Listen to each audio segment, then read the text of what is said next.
Hi there, I am the CRM Ninja, and on today's episode of the Oops Factor, I have Liz McGlennen. Welcome to the show, Liz. Thanks, glad to be here. It's wonderful to have you. I know we've had to rearrange a couple of times, but people actually have jobs to do, right? Yeah, we made it work. Indeed, as well.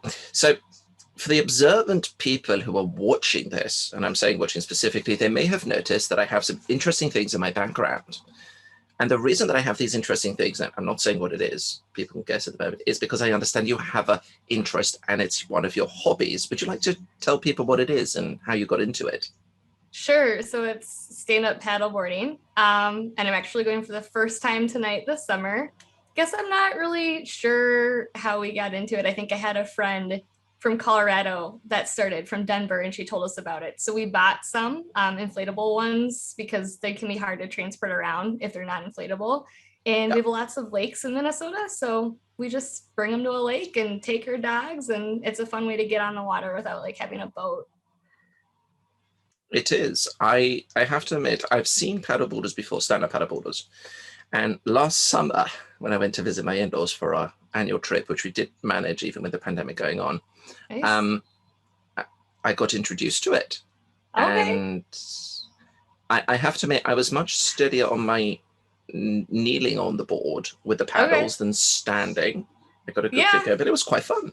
It takes some practice and balance. Like the first time I go each year, like the bottom of your feet kind of gets sore after a while.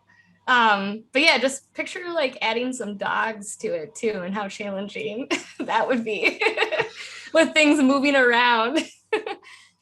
That is true. There are actually some people in the tech community, I know in the States, who go paddleboarding regularly in some interesting waters. So for instance, I know, I'm not going to mention their name on the episode, but they go paddleboarding in places, because they live down in Florida, I think, and they're Crocs around. Sure. Yeah, I could see that. I went paddleboarding in Florida this winter in the ocean for the first time. It was a lot of fun, but it's definitely a little bit more nerve-wracking than in a lake because it's a different environment for sure. That is true. That is true. So did you fall in when you went your first time? I will admit that although I'm quite good at balancing, I mean, look, I've ridden a bicycle for years. I ride a motorbike. I used to be a skydiver and stuff. So balance comes sort of naturally with that. It took a bit of time to get used to it. And as I said, I was much better kneeling on it. I could get quite a fast clip going, to the surprise of my brother-in-law, who thought he was pretty good until I sort of came almost straight at him and then did a swoop around. And it was like, how the hell? Fun. I was more about the speed aspect of it as such, rather than the casual standing up, pushing along and stuff. But it's quite fun. Well, next time you do it, try doing some yoga on it. That's a challenge. I know people who do yoga on it. I mean, I dabble in yoga at time to time, sometimes more seriously, sometimes less seriously, but doing yoga on a paddleboard in water with a dog on it. Yeah, I have a friend that can do a handstand, and I'm like, on the paddleboard, I'm like, I can't even do that on the ground. That's some devotion. Mm-hmm. Lots of practice. That's some devotion. So do you normally try and spend the summer paddleboarding? I mean, how often do you go out on it, for instance? Or try and go out? We go like at least 2 times a month. It's just, there's a lot of things to do in the summer. So we tend to do like go more after work because it's so late here. So we can be on the lake till like 9:30. So we'll go after work tonight, be out for a few hours, probably have dinner after. So yeah, we try to go. It'd be awesome to go once a week, but we don't make that happen. It's like every other week's a good amount. Got it. Yeah. Got it. No, really, really fun times. And it can be very peaceful out on the water as well. Yeah, definitely. Brilliant. Well, going from peaceful, relaxing hobbies and items to the Oops Factor, what do you have to share with us? Is it peaceful? Is it not peaceful? Yeah, well, my first story, it was a disaster. It's a disaster, but it's kind of funny. So it took place at my first like real job, like professional job. So, 10 plus years ago. And being a rookie, I think I did things maybe differently than I would have done now, but yeah, it's a pretty funny story. And if my former employer listens to this, I don't think anyone ever actually found out what happened. Right. It's okay. You can use pseudonyms, change the name of it. We don't mind. Sure, I won't use any names. But yeah, so I was in like a sales coordinator type of role at the time. And so I had to help with RFPs a lot. And so we had a lot of RFPs coming in and I'd help respond or like print off the stuff and put it together. Well, this particular one we worked on for like maybe a month or two. And I was only a few months into this job. And it was a really big one because it was for the state government. And so anytime you have like federal or state things, like the rules are just a lot stricter and things are a lot more complicated. And so there's a lot more paperwork. Lots of paperwork. So this thing was like over 500 pages. And we needed 500 pages. And we needed 13 copies in binders, like 3-ring binders. And physical then like copies. Physical copies. And then the price. Did they not hear of print, of like emailing or, you know, sharing? Even a decade ago, come on, people were sharing documents online in PDF format and stuff. Not the government. No. Oh boy. Yeah, we're not very high tech here. So I was printing all of this off, you know, and now it's like the day, you know, it's the day before or whatever.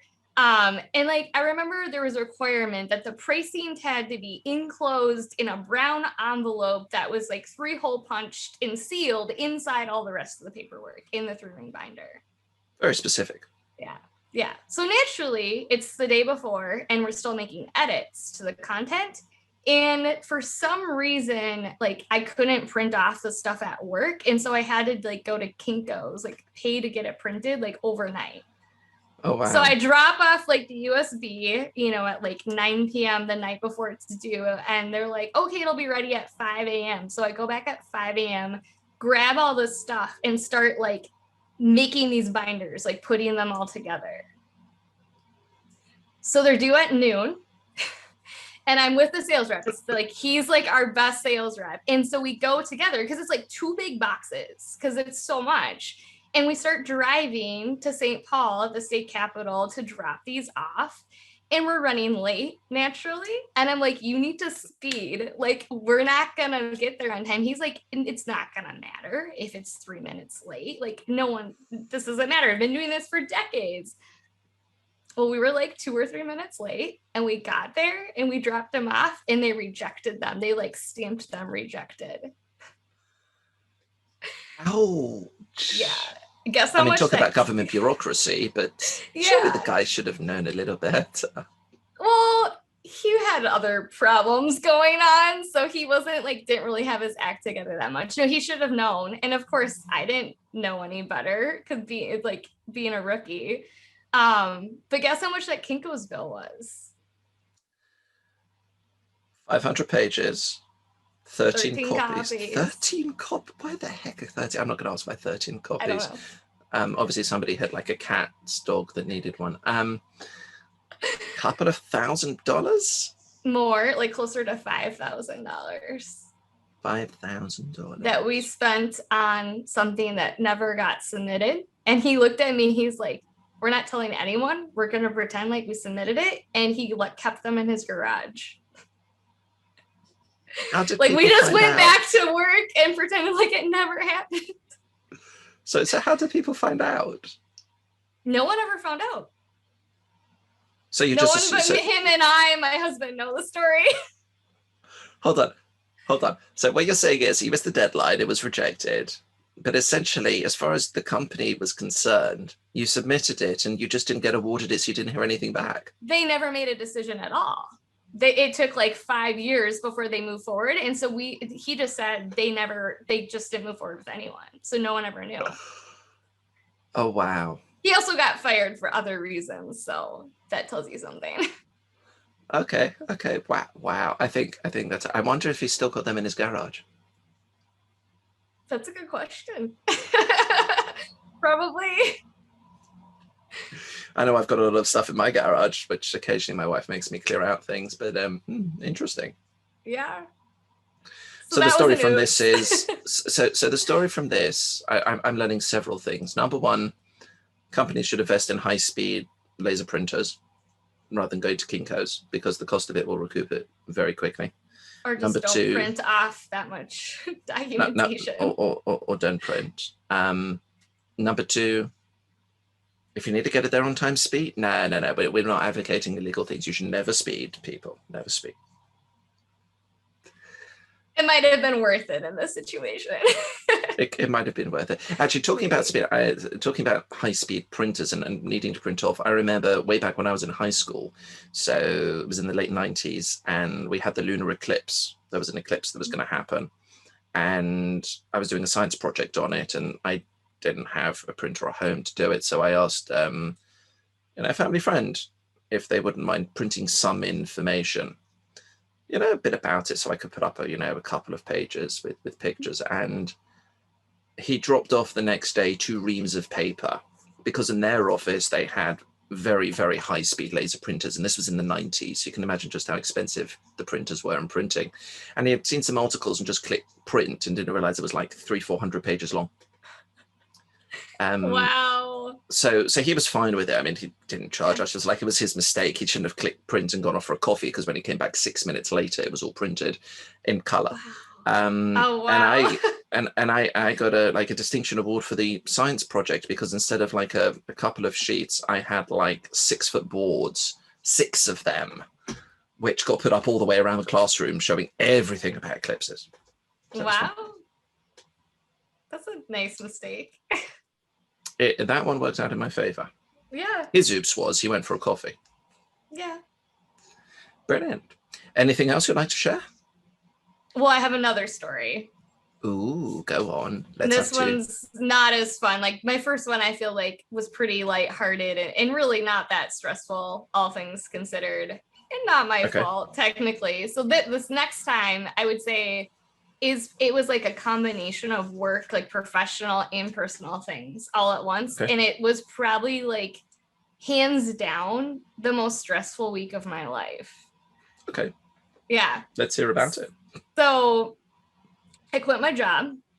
I had to let someone go. And my grandpa-in-law, who I was actually really close to, passed away all in the same like 2 days. Ouch.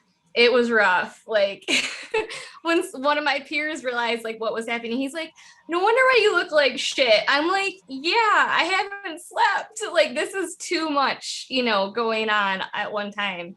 And like the grandpa too, like, it was really sudden. Like, we were on our way to a wedding when we found out. And so like, It was not something like anyone was, not that like being mentally prepared for it helps, but it was just super sudden. And so it was just like, the shock, and like that was on top of all the other work stuff going on, and it was just like so much to deal with at one time. So obviously, out of those 3 things, you're absolutely not in control of, grandfather-in-law passing away, which is obviously sad. We can't do that. But what did you learn anything about, needing to let somebody go and quitting yourself? I mean, what came out of that? So like, letting someone go, I think I was not prepared for it. Like, I have my MBA, so like, you're taught how to be a manager or whatever, but being a first-time manager and having to do that the first time is just really hard. Like, I don't know, like, no one ever prepares you for that, or like, I think it's gonna suck no matter what you do. So I definitely like wasn't prepared or ready for like just the difficulty of that process. And it was needed. Like, it was the right call for the organization. Like, I don't feel like it was, unethical or like we made the wrong decision at all. It's just, you're impacting someone's life, and you like that person as a person. And so it's like, like sometimes it's out of your control from a business decision perspective. That is true. Yeah. So I just think that's something that, I guess, for first-time managers, like, if you're in that role, I don't know how you prepare for it. I haven't had to do it again. But just to, I don't know, maybe reflect or do some prep work on that, because it will happen. Like, if you're managing people, you will be in a situation where, for whatever reason, like maybe your industry is slowing down, or there's changes with the business, or maybe it's performance and the person's not the right fit for the role, or whatever. Like, you're going to have some circumstance where like someone on your team, you need to, you have to do that. And I also think too, like if they're the wrong person for the role, sometimes it's better for them too, because then they can go find something that they are better suited for, or whatever, like whatever the reason is. So That is very I true. just don't think for first time managers, like people prepare you enough for like how to deal with that. Yeah. And I had very supportive HR. Like I was definitely not on my own. I just wasn't ready. Got it. No, very important if you're having to do that, whether you're first-time manager or not a first-time manager, but when you have to do that, whether you've done it before or not, to get the right support in place to be able to help you through it, to be able to understand, because each circumstance is different. I've had to do it a couple of times. So totally get where you're going with that. Yeah. And then quitting was a whole other thing, because actually I ended up staying after I had quit. And so I was also making the decision to stay or not after I had resigned at the same time of all of that. So, and I did end up staying for a while longer, and it was totally worth it. And I was happy with that decision, but just another stressful, big professional decision on top of everything else. So basically, in summary, what we can learn from this, if there are people planning to die, they should actually tell us when and where so we can prep for it. Yes, so you can have that stuff not happen at the same time. Like, I'm quitting my job this week, you are allowed to die. well, there's a great joke I remember about, I mean, this states, like, whether this is probably not very politically correct, but whatever. Guy in Russia walks into a car dealership and he says, brilliant, he says, I want to order the new car. And he says, wonderful. He says, it'll be delivered in 7 years' time on Tuesday morning. And the guy says, ooh, that's going to be a problem. And the guy says, what do you mean? It's 7 years' time. He said, you don't understand. He said, I've got the plumber coming in the morning. Can you deliver it in the afternoon? It's that sort of thing. Some things we cannot control. It would be great if we could just schedule everything in very regularly and no roller coasters and stuff. Yeah. Things would be kind of boring then too. But... Well, predictable is boring for some people and exciting for others. Accountants love things being predictable, for instance. I understand from those people I know who are accountants. Yeah. I'm not. And I know you're not an accountant, it's fine, which is why I felt very comfortable in saying that. Although if you were an accountant, I would still feel comfortable in saying that because of my interactions today with accountants, which we can go into a different time. But Liz, thank you so much for coming on the Use Factor and sharing your stories with us. Yeah. Thanks for having me. It was an absolute pleasure. Viewers, we hope that you have enjoyed this episode and got some laughs out of it and learned some very serious lessons about time scheduling.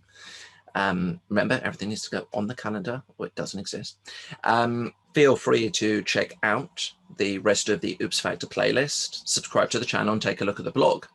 I would also recommend that you go ahead and you take a look at Liz Podcast, dynamicshotdish.com, which is new this year and a great thing to go listen to. So if you haven't yet done so already, take a look at it. The link will be in the description below. Also in the description below will be another link. And if you want to come on the Oops Factor, feel free to put your details in and I'll drop you a line and then we can get you on. But above all, have a wonderful day.